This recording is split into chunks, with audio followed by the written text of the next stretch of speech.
Mungkin satu mungkin saya akan mengatakan jadi saya akan memperkenalkan diri, nama saya Muhammad Seperti saja dari prodi S1 Akuntansi. Saya akan menjelaskan terkait audit pengendalian internal dan risiko pengendalian. Ini berdasarkan kerangka kerja, foto, dan standar audit yang ada. Langsung saja. Yang pertama adalah tiga tujuan utama pengendalian internal. Yang satu, keandalan laporan keuangan itu memastikan laporan bebas dari salah saji material dan sesuai dengan standar akuntansi. Yang kedua, efisiensi dan efektivitas operasi, yaitu mengoptimalkan sumber daya untuk mencapai target kinerja dan profitabilitas. Yang ketiga adalah patuhan terhadap hukum dan peraturan, yaitu memastikan organisasi menaati regulasi pemerintah dan kebijakan negara. Tanggung jawab manajemen versus auditor.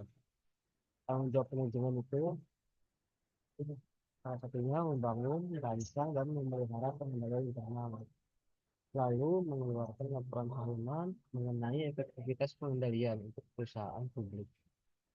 Untuk tanggung jawab auditor sendiri, ada memahami desain pengendalian internal, menguji efektivitas operasi pengendalian untuk menilai risiko audit, memberikan opini atas efektivitas pengendalian internal laporan keuangan. Oke, next.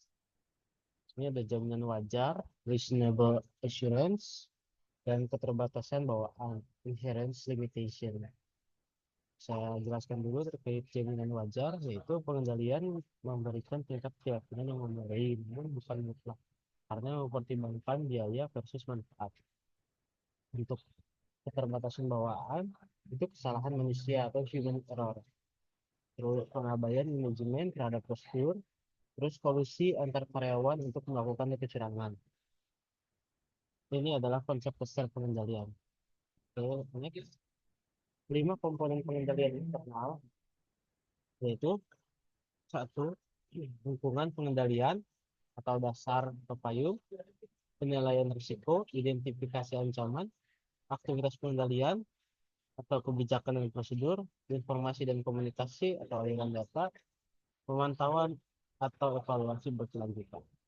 Next, untuk lingkungan pengendalian dan penilaian risiko sendiri, untuk lingkungan pengendalian itu mencakup integritas, nilai etika, struktur organisasi, dan keterlibatan komite audit. Lalu untuk penilaian risiko, mengidentifikasi faktor-faktor yang menghambat tujuan, menilai signifikansi dan kemungkinan risiko terjadi, menentukan tindakan mitigasi yang diperlukan. Untuk aktivitas pengendalian, yaitu pemisahan tugas adalah memisahkan fungsi otorisasi, penyimpanan, dan catatan.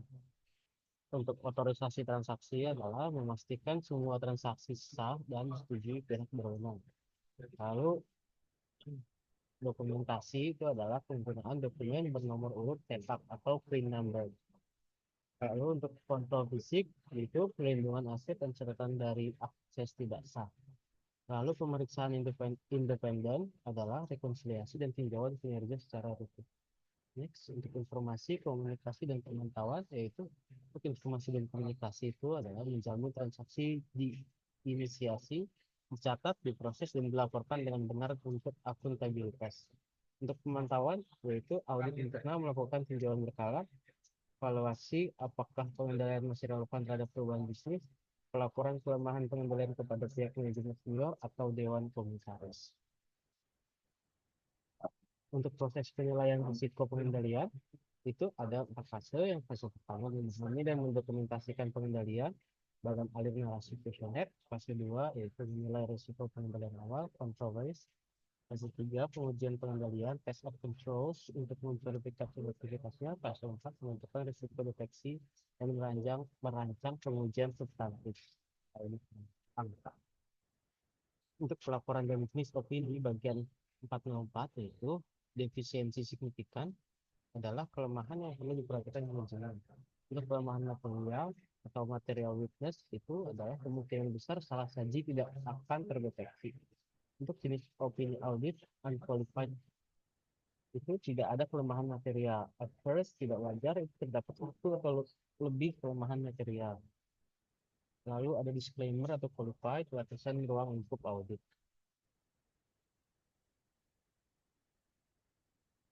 Baik, terima kasih atas